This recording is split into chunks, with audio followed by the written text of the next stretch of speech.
Welcome to the Karen Mitches podcast. Today I have Renee Groux. Hi. Did I pronounce that right? Yeah, you nailed it. Amazing. People don't. I got a whole bunch of stuff. So Is it French? yes, but it's kind of a boring story. But it's not technically a real name. It's like an immigration thing, like a bastardization. Like it's supposed to be like the I in it, like Giroux, right? But so if you ever see a Groux, no I, they are directly related to me and my family with our stupid fake name, like 100%.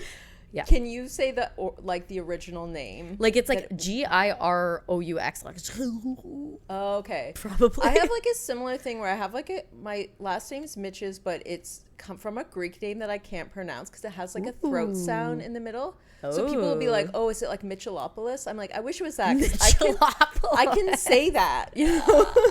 The Greeks love their throat sounds. I do know that. Yeah. Yeah. And I can't do any sounds that aren't in English. That's so funny. Can you roll your R's? No. Oh my God. I love meeting that little subsection of white people who can't roll their R's. I love it. We're there with like the one chili on the spicy food. Yeah. So is your family super French or? No. There's like, what a beautiful tapestry of history we are. But no, we're not like, we were like French like a while back. My grandpa was like a cowboy rancher.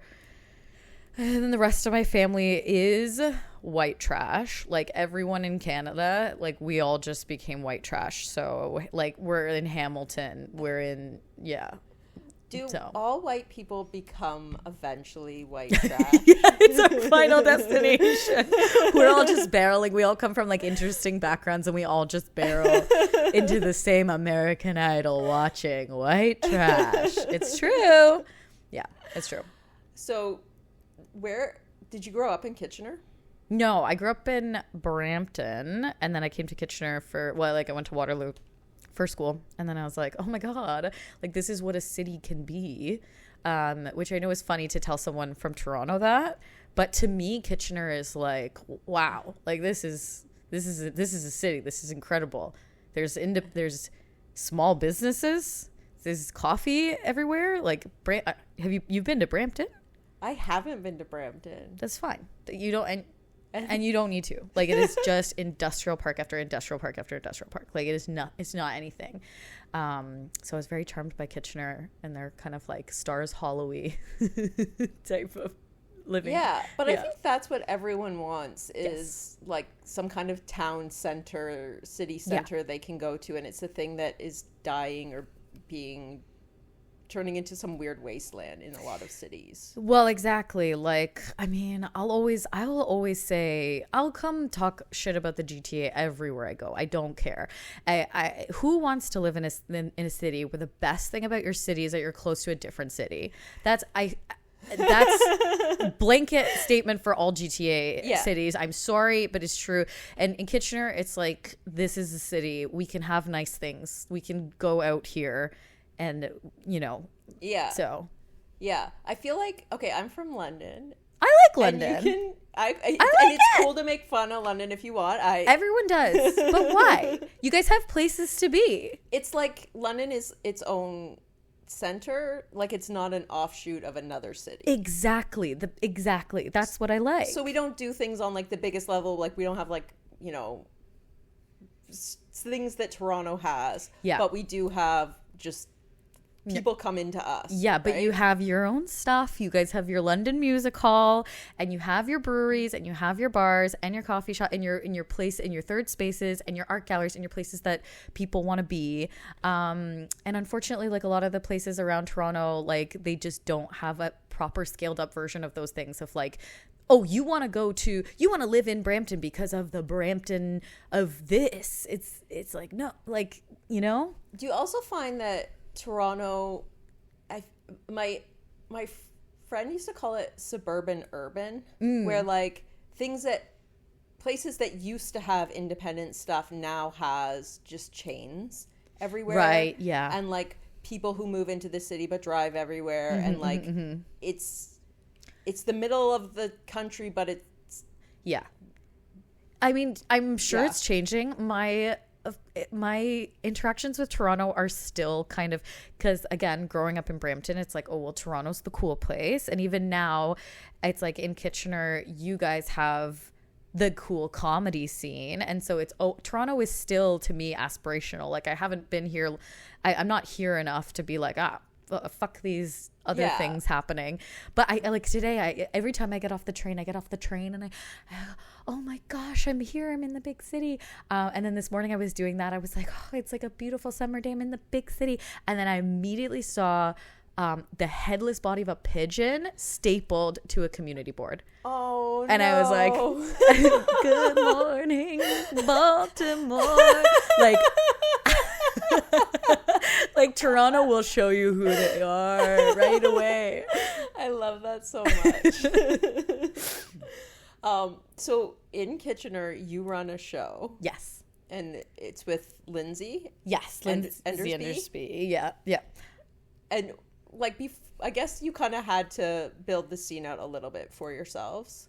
Yeah, in a way. Like, I think that both Lindsay and I were pretty like, well, by the time we started our show, which was actually about 4 years ago, like the scene had been carved out, but we were very much, I would say, a part of that. Like we both started around 10 years ago.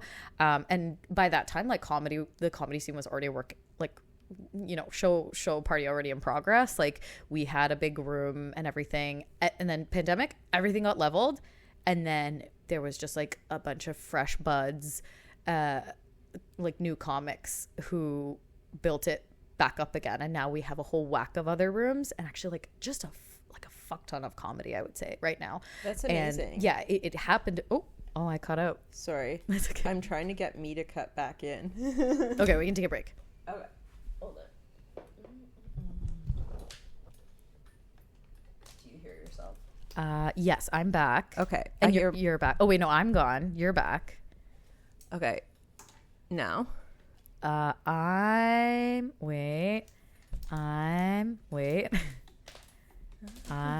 in, but I feel like you're not in. Okay, wait, I'm in. Do you hear me? Yeah, it's a little, okay. Yeah, it's a little cut. Oh, okay. Okay. Now. That sounds like everybody. Everyone's in the room. Okay. Everyone's in the room. What I was going to say is by the time we started Girl Night, it was only possible because the scene had become so large and so varied that there was now room for a niche show. Okay. So yeah. Because one thing I remember about growing up in London is you couldn't be niche. So like if you had a goth bar, like it also had to be a rock bar. Like it was like that whole genre. And yeah, if they opened a new gay club, it closed down the existing gay club. That's so funny. Funny and so true. Like that is the smaller city way, and it does kind of make us, it's two things, right? Like it makes us a little bit more, I would say, competitive, resource guarding with, if you don't check your attitude. That's to say, like, I think the instinct is to be a bit resource guarding. Like when another comedy show pops up, I just know the rest of us are like, God fucking damn it, you can't do this, you're oversaturating, you can't do that, like there's not enough room for all of us if you don't check yourself. But then on the other hand, if you do and you just try to have a spirit of like connectedness and togetherness, you can kind of view it differently, be like, oh, okay, we're growing the possibilities here. Yeah. And it is in Kitchener, there is more than one, like we're the only all women showcase, but there's an open mic that's all women and queer people, and it's like we're actually both succeeding, both coexisting, and sometimes we even have the show on the same night and we're both attended. So it's like just accepting when it's okay for us all to be here, you know? Amazing. Do you think this scene came back strong post-COVID?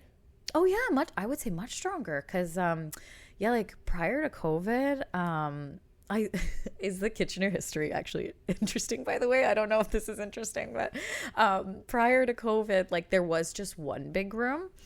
And it was fine. It was a great room. And like they had enough regular stuff going on.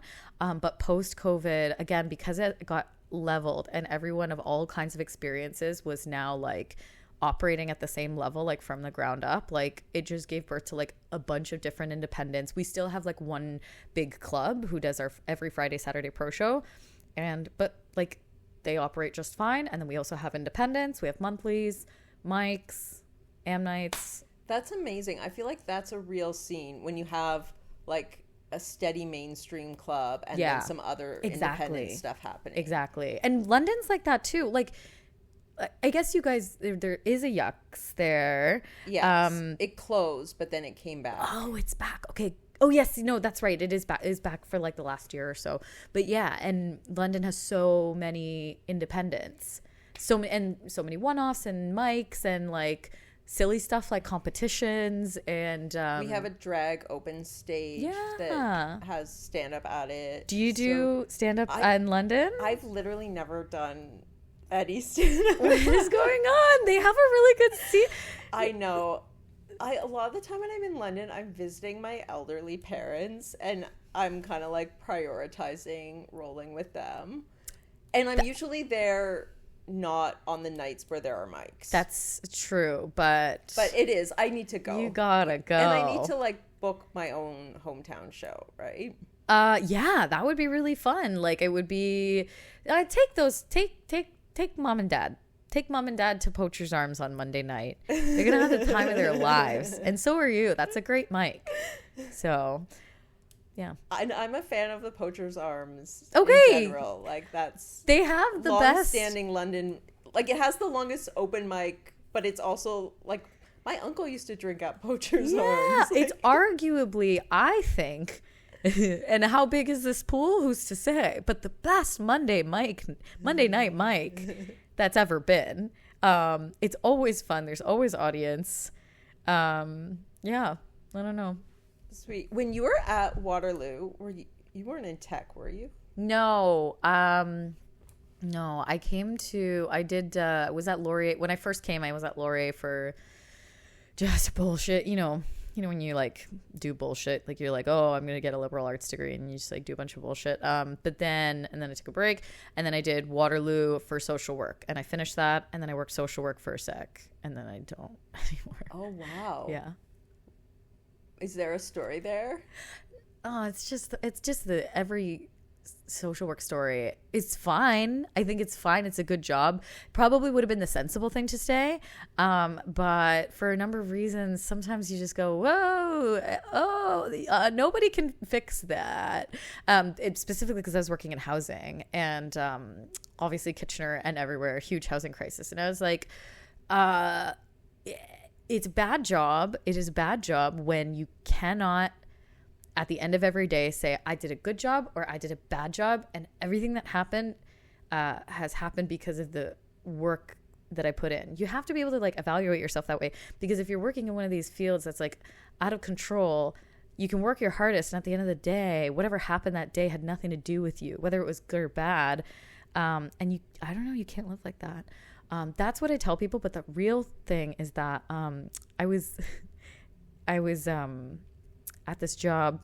I mean, that is true. I don't want to say I was lying, because that is also true. But also I was at this job, and I had the Edinburgh Fringe Festival coming up that summer, and I had to take a whole month off. And they were also asking me to renew my contract, and they were being kind of weird about me taking a month off, understandably. Yeah. So I was like, I'm going to choose comedy. Yeah, as you should. I chose comedy. I think it's hard because a lot of people who want to be a performer have they want to help the world. They want to do things for people. Yeah. So a lot of them have that, like, oh, I could be a teacher, I could be a social worker. And then it's like you have to say, like, fuck you to the more helpful job. Yeah. Because it's the other job is the one that is suited to you more. Exactly. What do you do? I'm not working right now, but I just did office work. Like, okay. Yeah. I was never in a helping profession. But I feel like I had that inclination as well. Mm-hmm. Like, I think if it had been easy to get into teachers college, I would have gone that way. And I was actually the same way, very close to doing teaching, very close. And then, but we dodged a bullet because it's genuinely the worst like wartime profession right now. Like they're getting punched in the face. Teachers getting punched in the face every day. I feel like there's so many professions where we don't support them financially. Like there's a certain metric of teachers to students, and if you don't have that, it's just impossible to function. Even another thing with like the housing thing, like I was reading this thing, was talking about medical professionals who are encountering unhoused people like on a day-to-day basis and seeing them just come back and back and back, and it's like saying like we put those people at moral hazard because they went into this to help people, and they just have to watch this suffering and have no control over the situation. So I know, exactly. Every single helping profession right now is just in pure triage because every single system is collapsing. Like education, healthcare, housing, all collapsing. Everyone is just triage. Like it's just like who's in the most need and what's the best we can do for them. And then everyone who's like falling below that threshold, we have nothing. We have like for us as a housing, like I was working with families, which are a top priority for obvious reasons. Like we have like families with kids in homeless shelters, and it's like, okay, top priority. We have, this already limited number of resources. Everybody who's like kind of below that threshold, boom, you get an email. And in the email, it's like, have you checked Kijiji? Can you try Facebook Marketplace? Have you looked at Facebook Marketplace? Go ahead, find yourself a house on Facebook Marketplace. Like that's what we have. That's all we had. Well, like I left rehab like more than 10 years ago, and I remember at CAMH they were like, do you have housing? And I said like, do you have somewhere to go to live? And I was like, I do. I was like, if I didn't, would you guys help me? The woman told me like they used to have a list of people in the Queen West neighborhood near CAMH that were renting out their basement or whatever on the cheap. So you would get the people renting their basement would get a tax credit for renting it for cheap. And then you would get housing near the hospital so you could live in the community and continue to do outpatient programming. Yeah. But they ran out of it. It got gentrified. So all those, it used to be like, you owned your home, but you needed the money, so you rented out your basement. But now it's a nanny suite for a nanny. Exactly. It's a multi-million-dollar house. People have playrooms for their kids. They don't have exactly. And at some point, this is exactly why I left the housing industry. At some point, every single housing success that we were having was just the result of the goodwill of a slumlord, right? That's not where you want to be operating. We're like, we got to contact all these slumlords and hope that they find it in their heart to give us this place at this and get paid through, let's say, ODSP or OW. And let's just see if they have that room in their fucking heart. It's a very small number of slumlords who will do that or whatever, or, like, and that's all we had. And that, like, sometimes you just got to walk away from that because it's just like, I just sort of like checked in. I was like, hey, do you guys like, do we have a different plan?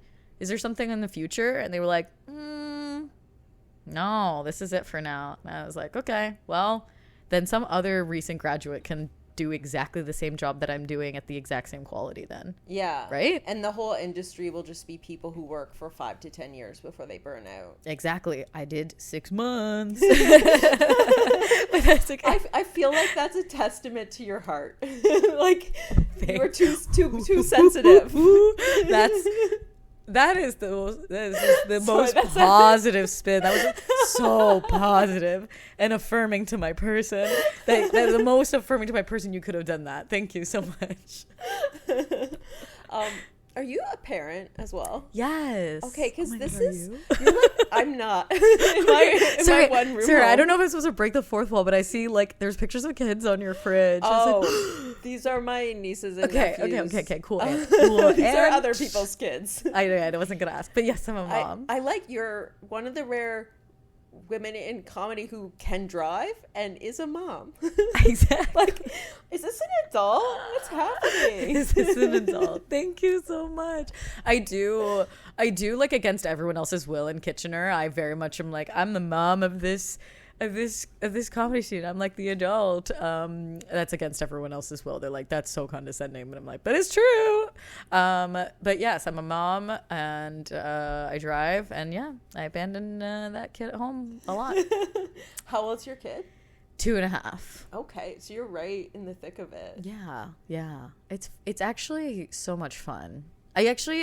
I've kind of put like almost a moratorium on me talking to people about having kids because I'm one of those parents who like is going to trick you into thinking that you could or should have kids. Like someone who wants kids, like, how is it? And I'm like, it's the best. And then they think that they can do it. But then some kids are worse than other kids. So you've got a pretty... Oh, I got the best one. Yeah, she's so awesome. She's still a huge jerk, but she's easy. So yeah. I love that. Yeah. I feel like it is kind of, if you can make it work, you do have to let other people know so they can think about it for themselves. Exactly. Like that is true. They do hear enough horror stories so I can give them like maybe the one positive, but sometimes that's all you need to be like, I could do this shit, and then I'm responsible for that. So yeah. Do you feel like it's a good source of material for the comedy?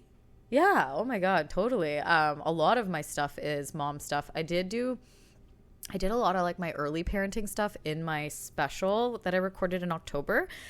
So a lot of that's gone, and which is like good. Like I'm happy to wash my hands of it, but like, you know, more will come. And at the end of the day, we want to be cornering a niche, and I happen to do that, and it works in my advantage. Like sometimes, every now and then, some show producers checking off some boxes, and they're like, "Oh, we could use, you know, a mom," or you know. And if you just think about it, of all the people who want to watch comedy, like the bulk of people are or will be a parent. Yeah, right? It's parenting like, stuff's like, great. Parenting is low within comedy, but yeah, it's high within the rest of the population. Exactly. It's a fantastic niche to corner, and and that's why I did it. That's why I had my daughter. I had to get ahead.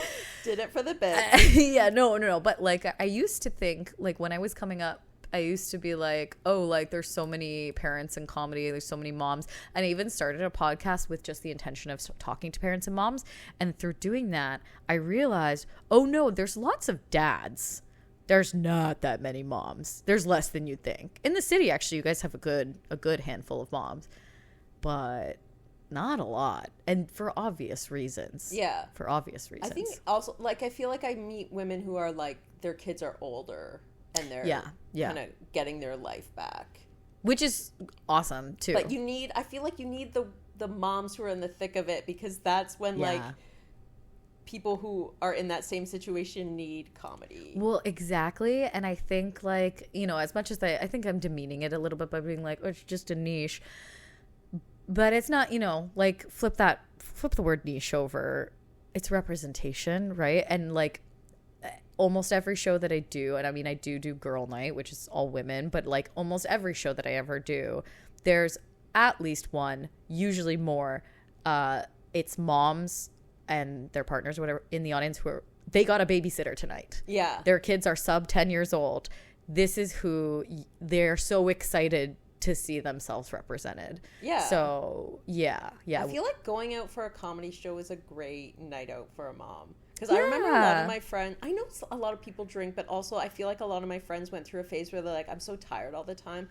I don't want to go out for like a girls' drunken night, but it's like a comedy show is sort of like you're doing something, so it's easier to be just having like a pop.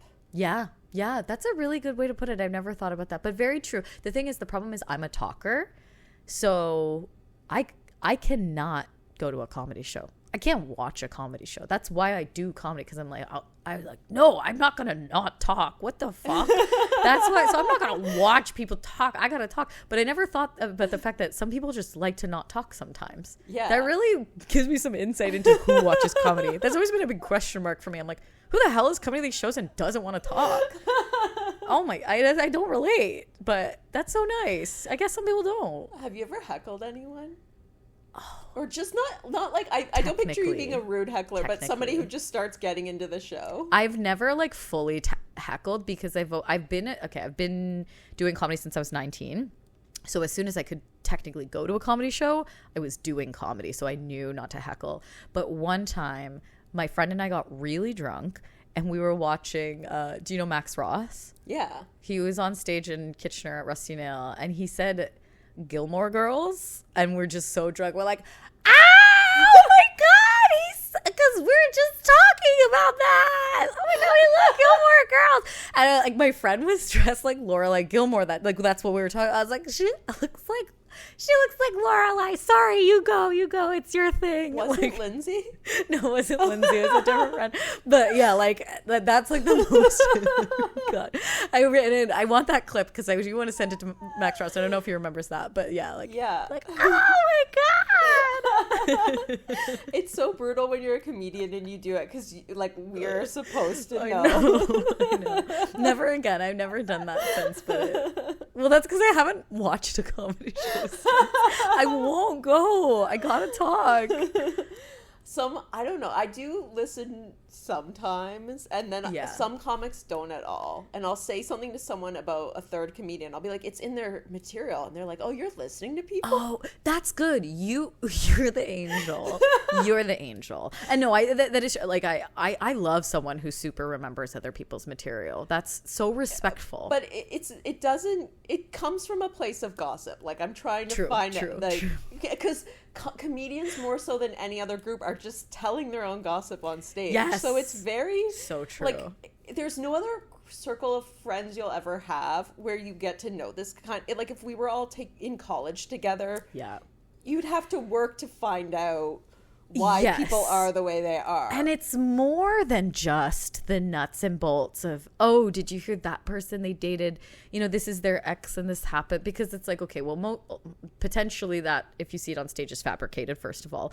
But it's deeper than that. No, you don't normally get to know, like, the deep fabric of someone's beliefs and values the way that you do in comedy. And that is why I'm such a judgy bitch in the comedy scene. Like I watch someone and I'm like, well, that joke implies this worldview and blah, blah, blah. And it's like, these are not normal conversations you would maybe have with coworkers. Yeah. And if you did, it would be inappropriate. But here it's like, we're constantly, you know, being asked to buy into and understand and step into someone else's worldview. And so it's a lot of information. Yeah. I love gossip. And you have to put your flaws forward when you do comedy, which is like the only time people really do that. Yes, exactly. And I love that. I love it for that. Yeah. So you were 19? Yeah. That's crazy. When did you start? I was 42. Oh. I was just a young gal of 42. Ooh, fresh out of. Yeah, cool. Wait, no, I'm not going to ask. Oh, it was 3 years ago. 3 years ago. Okay. Fun. Yeah. Yes, I was 19. So this is I'm 29. So this is my 10th year doing comedy. Yeah. Did people who knew you growing up, were they like, oh, that tracks? Yeah, that is, yeah, I would say so. Like, it was never like this is such a funny story that it's like, oh, this is gonna go in my memoir one day. It is, but like I always say, because I watched a lot of comedy, my whole family, we watched a lot of comedy growing up, and I would always think, oh man, that would be a cool job if women were funny. And because like growing up, like my family, that's not who they were into, and we'd have Comedy Central on all day, and if it was like a woman comic, everyone would be like, boring, and like flip the channel. And so and every comic that every woman comic that I had seen on that mainstream stage, I was like, as you know, like I like it just, they weren't as celebrated and they weren't as, you know. And so I just didn't know that was a job that you could do as a woman. I know that's so bad. I love that. I was like, you have to be Russell Peters or nothing. You can't do it. And then when I was 19, I was just like, wait a second, I think you can. Yeah, I just did.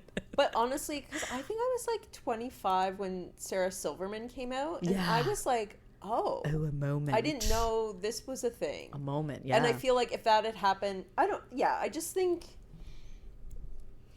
yeah. Yeah, no, it's true. It's true. We grew up with that bias. I'm not ashamed to admit it. It took a really long time before, even after I started, there was a bit of a lag to when I would find my actual women inspirations, right? It took a while to like unlearn that. And now I have, you know, hindsight being 2020 and everything, and my brain just opening up. I'm like, oh, women are my favorite comedians and they're all the best, and I'm you know, I have a lot of, you know, I like men comedians as well, but women comedians, like, that's my inspiration, and these are the people I want to work with. And and I think it's with everything. Like, I told my cousin she should be an interior decorator. Ooh. And then she became an engineer.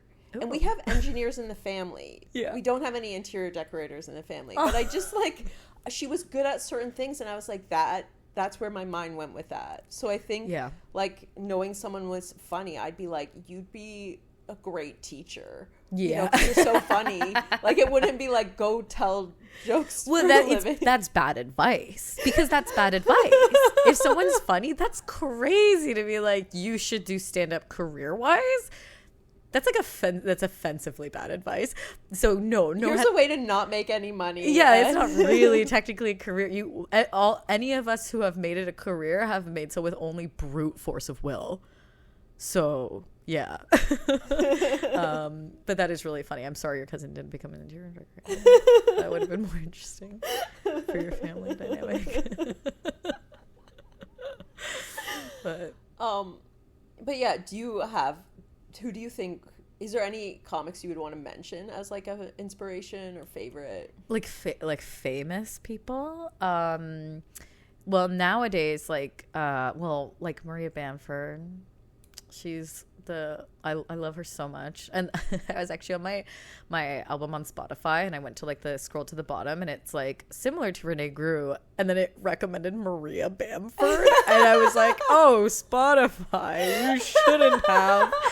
That's like insane thing to say, but okay, thank you. But yeah, I love Maria Bamford. I mean, Nikki Glaser is fantastic, but I will admit, and this is so, like, I hate admitting this, but it is awful and true, but like, I mostly just watch our peers, I watch our coworkers, I watch our live shows, and so a lot of like my favorites in the world are like people we know, like people working in Ontario. Because I think just before I started doing stand-up, I saw Nate Bargatze in concert. Oh yeah. And then since I've been doing stand-up, I've only watched and Maria Bamford. Yeah. She was here for JFL. And sorry, I should mention Chris Fleming. I was sort of going on the feminist theme, but I just really have to insert Chris Fleming. I don't know Chris Fleming.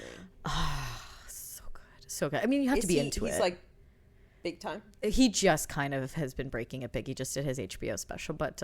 Canadian or American? He's American. You just check him out. But I didn't interrupt you. Sorry. So you watched Nate Bargatze, and then you said... But I just generally, once I started doing comedy, I stopped going to comedy, or like I'm not on Netflix looking for a comedy special. Same, exactly. Like when I watch a special, it's like because someone in the scene put out a special. Yes. And I like that. I like watching what people are doing here, because like, and I mean, having writers is fine, obviously. That's the trade, that's the work, is you have writers and whatever, but I like to see like the local stand-up comedy is truly the true one-man show. No writers, this is pure from this person's brain, hot off the press. Like, that's interesting to me, not necessarily a big polished product. Yeah. How did you know you were ready to record your album? And it's an album and a special. Yeah.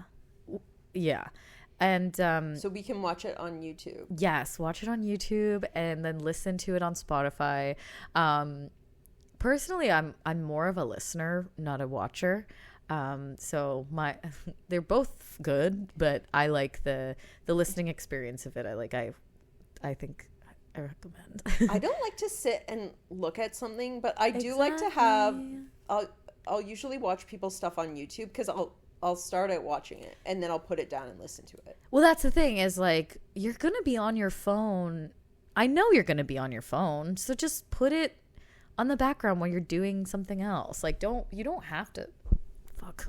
It's like, you don't have to watch it. You don't have to watch, like, I mean, watch it. No, I want you to watch it. But like, I know you're not going to watch it. This is not one battle after another. You're taking your eyes off of it. Yeah. Okay, I know that. So just listen to it. You project onto the big screen TV. Yeah. Make a bowl of popcorn. Yeah, that's not happening. And yeah, why should it? So yeah, but yeah. So how I knew I was ready. Couple like I mean yeah. I decided I did. Oh my god, this is a bad answer.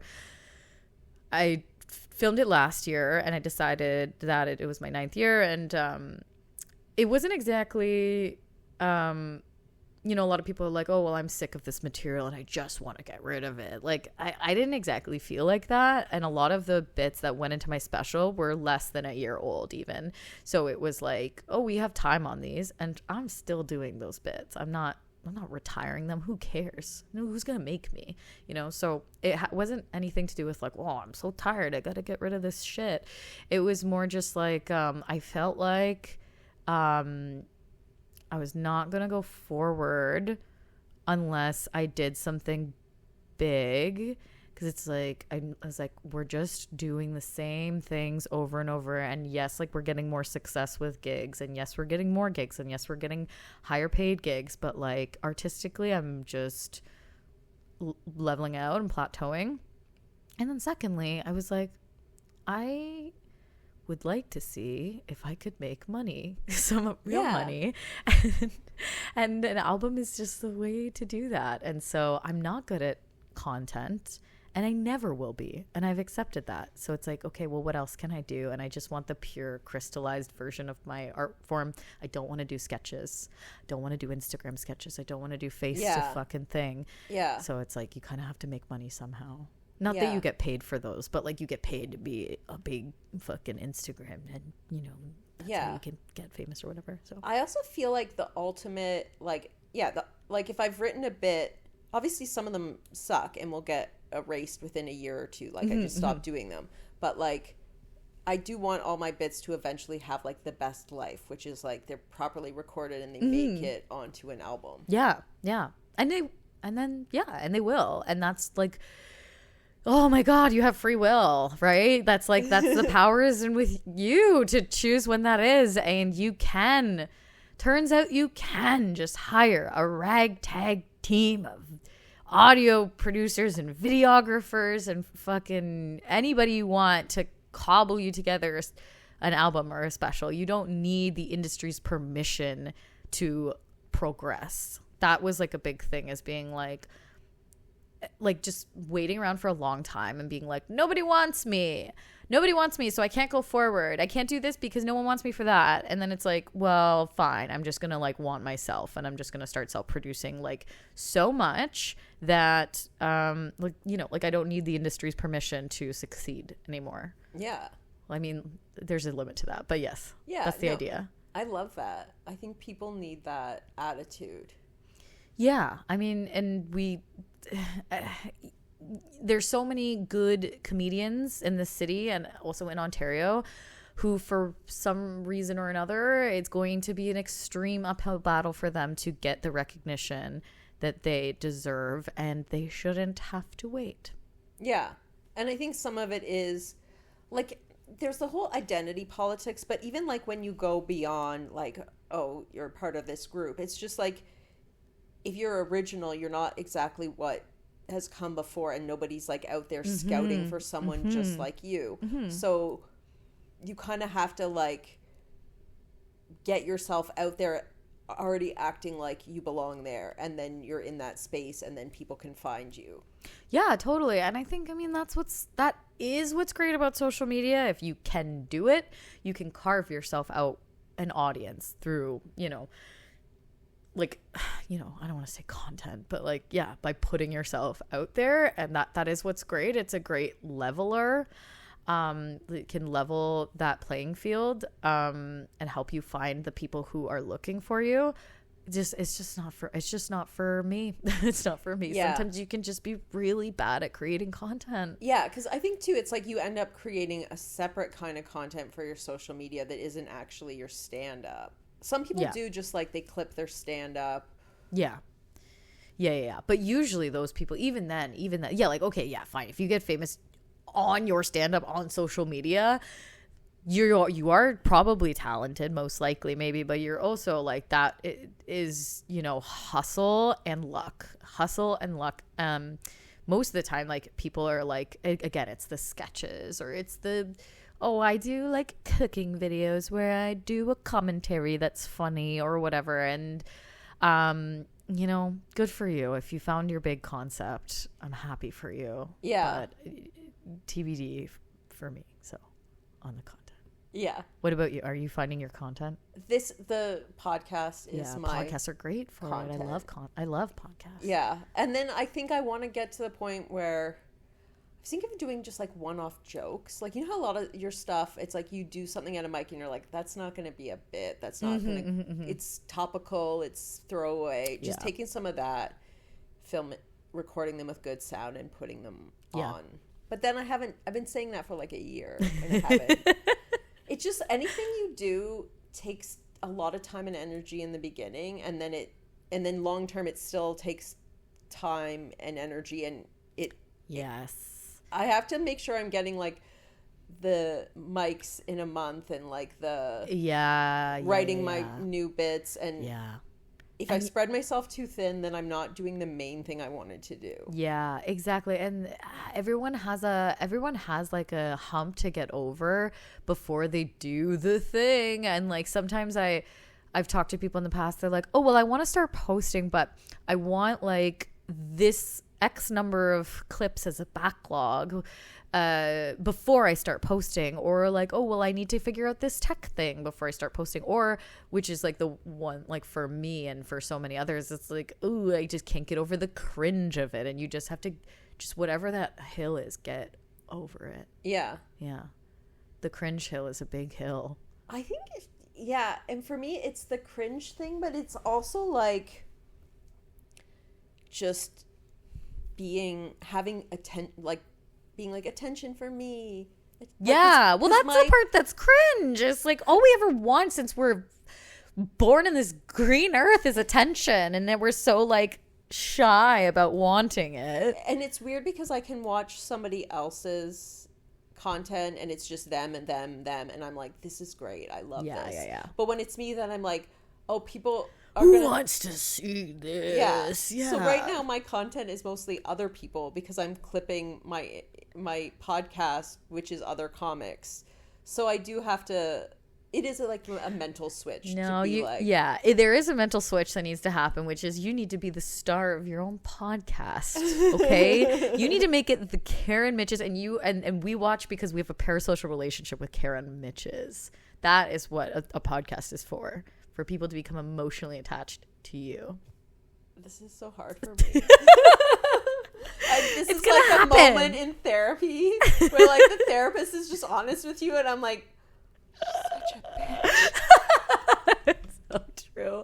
It's true though. You gotta be, but it is fun. It is fun having different people on. But at the end of the day, someone who's listening to your podcast is like, you're a great interviewer, like Pia Chatapata. Like, that's a very Toronto reference. First one that came to my mind. I'm sure there are other reporters. Who is it? She's a fucking CBC reporter. What's her name? Pia Chatapata, I think. But listen. Okay, I love that.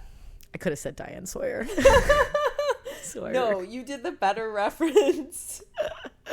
Corner a niche. CBC News is a niche. Technically, but yeah. I love that you love the CBC. I love the CBC so much. I love it. It's actually my dream to be on CBC Gem. I don't in any capacity. I don't care. Yeah. Well, they have. Yes, they have. I always forget all the names of. I think it's the new wave of stand-up. They have new wave, and I've watched everybody's on this. Oh, really? Yeah. Oh, that's really nice. Sometimes I just can't. I try, and then I just I gotta turn this I But guess what I should have said is I've started everything. I've started. Okay, good. I've started it. I felt the vibes. I had to close it for the horrors of watching people succeed and feeling bad about yourself. But yeah, same. But yeah, they have New Wave, and then they also have all the Winnipeg, and Nobody told me that. yeah, go. And every time that Winnipeg comes, actually, I only did this last time, and I didn't even submit. Humiliating. But I like watched dozens of Winnipeg sets, and I was like making notes in a doc of like, what are they looking for Winnipeg, and then I didn't submit. So Oh yeah, you gotta submit. did you submit? Yeah, and this year The themes were hard. I didn't like the theme. I know this is inside baseball, but the themes were hard for me. I didn't like. I think I got lucky because one of the stories I was already doing in my stand-up fit one of the themes, and then there was Lady Fest, like in Toronto, which is done by Renee. Who? Not Renee. That's me. God. Having a fight club moment. No, it is. I do that? Rena Taylor. Oh, Rena Taylor. Yes. And then, and also it was with Beata Rasmussen.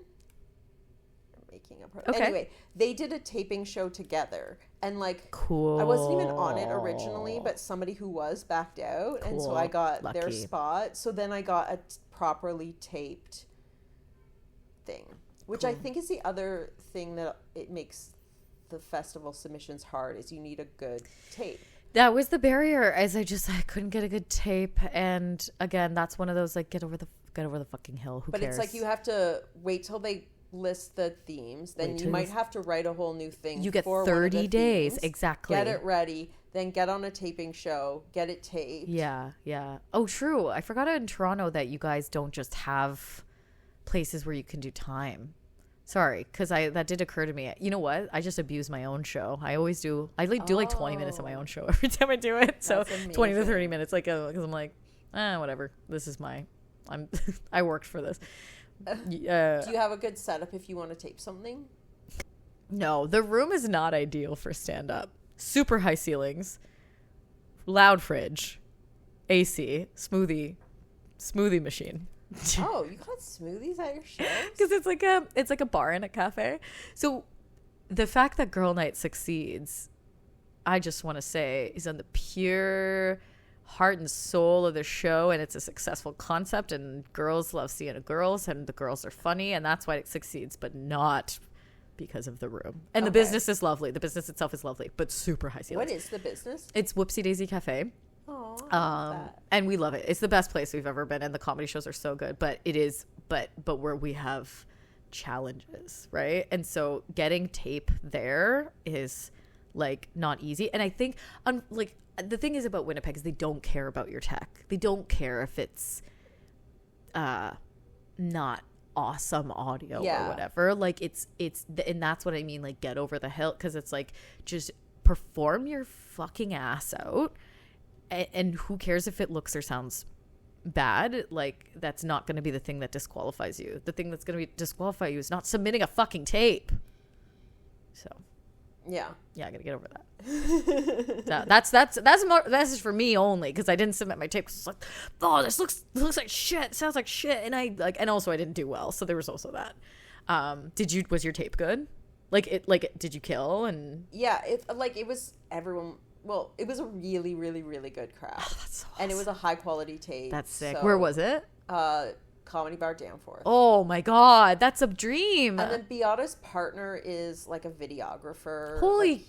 So it was like. But now you have that tape. It was like the proper microphone audio like separate from the video, and then properly done later. Oh, I'm so happy for you, because it doesn't matter. You did you get Winnipeg? I did not. Okay, but you have that tape. That's awesome. That's like such a good resource. Yeah, and I feel like that's one of the things I like, because I used to do a regular show, and then I was like, I bad at producing. I hate this, but I think I'm gonna do some one-off shows. Fun. Just to have taping shows. Yeah, so I'll always have a tape each year. Yeah. To do a few different things, and then help other people in the scene. Yeah, producing's a nightmare. That's too bad though that you don't produce anymore. There's not a lot of independent shows in Toronto anymore.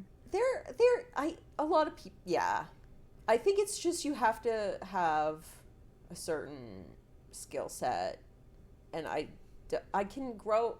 You know, it's like for some reason we're motivated to grow certain things. Like I figured out the tech to do this. Yes. And somebody else would figure out how to get audience for their show every month, but wouldn't want to do this. And I don't know. I don't think I'm super techie. Yeah. But I think I techie enough, and then very. I don't like promoting. Yeah, promoting is bad. Promoting is bad, and it sucks. And frankly, it costs money. And so you have to measure that against your earning potential. And we have been burned now, Toronto, because we came here for a tour, that it is really fucking hard to sell tickets in this city. It's monstrous. That's probably why there's not that many independent shows anymore, because it is absolutely monstrous.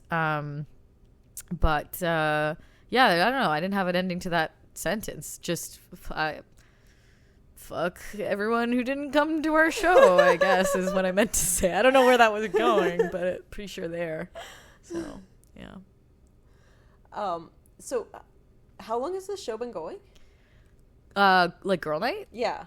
We started in 2023. We started producing shows as a collective partnership. We're not really sure what to call it. In 2022. But then we started Girl Night in 2023 and found that we could actually sell tickets. We didn't think it was going to be niche enough, to be honest. I know it's so offensive that I keep calling like diverse comedy a niche. It's so fucked. I'm going to stop saying that, but it is in business terms a niche. And so we found that there was need for it. And then this was our first year going on tour. So, and there was so much need for it. Super easy to sell in everywhere but Toronto. But yeah, like it was lovely to see that there was need for that. So so it was difficult in Toronto, but overall the touring was a positive. Sold out everywhere else. So awesome. So lovely. And we're doing a small one in the summer, hopefully another bigger one in the fall. And then just never stop, which is actually really scary because it's so much work. But it is also, I'm doing comedy full time right now. So I actually am not allowed to stop. How does that feel day to day? Horrible. No, it doesn't feel horrible. It's horrible and amazing. It's horrible because I have access to my own expenses spreadsheet, and it's we're winning, but not by much. But it's also amazing because I get to be like, every time I'm in a green room or I'm just about to go on stage, I'm just like, oh my God, like this was my dream and I get to do it. And that's so awesome. I love that. Yeah, thanks. Were you and Lindsay friends before comedy, or did you meet her? Just through comedy, yeah. Is she your best friend in the scene? Yeah, definitely. And we're actually really good business partners together, which is not always the case with friends. So it's been the best. And it's sort of actually, I would say that the show preceded our friendship in a way. Like we're good friends. And then she said, I have this idea for a show. And then we started the show, and then we became best friends. And we are super codependent. But I don't think it's a problem. Hot take? I don't think it's a problem. It's only a problem if you feel it's a problem. It's not a problem that we send each other multiple voice notes a day and validate every action, good or bad, that we ever do. And that's fine. Is that the crux of the codependency, is the validating each other's poor choices? Yes. Every time anything happens to me, I voice note. I'm like, Lindsay, I'm worried about this. Is this okay? And she goes, absolutely. It's totally fine. And I don't think it's a problem. No one's getting hurt. I feel that. I think I agree with you. I think everyone does need that kind of. Exactly. Do you have a codependent friendship? Not in comedy, but she's an actor, and we met in a writing class. Oh, cool. So like, yeah. I like that. I love, you have to have an artist friendship. I know that some people are like, oh, my comedy life and my personal life are completely separate. That's great for you if you even have a personal life. I don't. Not capable of having a personal life. But you have to have a comedy best friend. Like, you need someone who understands the ups and downs. Like, my husband is my second most favorite codependent relationship, and he's just never gonna get it. He says insane things to me. One time I was like, I came home and I was like, I just had the best set ever. It was like life-changing. It was so good. I've really crossed I'm up a level. And he goes, Renee, you gotta do CBC. Like, what the fuck? You think I just do? What do you mean I gotta do CBC? It's like, you got, like, it was almost like he was like, you know, you finally gotta call CBC back so you could do CBC. Like, shut up. I don't know. Like, it was just like the most ridiculous thing he's ever said. It was really cute, but I was like, shut up. But he's not like in the world, so he doesn't get where the focus is. Yeah, and no. the possibilities are. He thinks it's possible for me to have a Netflix special. Like, he thinks that's possible. Like, this is like, they just don't get it. They don't know. So that's just fine. Yeah, but he helps you build your dream in other ways. Yeah, oh my God, he's the best. Okay, I will say that I'm gonna carve out space right now because so the last reason I was in Toronto was I was doing my Sirius XM interview, and Mike, sorry, Mitchell. I don't know why I hesitated so much on that, because I think I felt weird about saying his full name for a sec. It's like Mike Mitchell, like he's like what, he's Pia Chatapati. Mike was asking me, like, how is it possible for you to do stand-up and be a mom at the same time? How is it possible? And I was sort of just like, oh, it's hard, Mike, but I make it work. And I didn't mention my husband at all, but he's the only reason it's possible. He's the only reason. I don't get a babysitter. Sometimes people say things to me like, oh, I guess you got a babysitter for tonight. I'm like, no, why? No, I'm married. People have, like, dads exist. People are so weird. Like, I do think they think that my husband is home and there's a babysitter. Like, I think that's what they think because they know I'm married. You can't leave your baby with your husband. You're like, oh my God. And it's true. But do they know each other? do they get along? Sorry, you're in an apartment building. No, they're concrete. Oh my God, that's so true. It's so true. But he's the only reason it's possible. He's so supportive of comedy. He's always pushing me.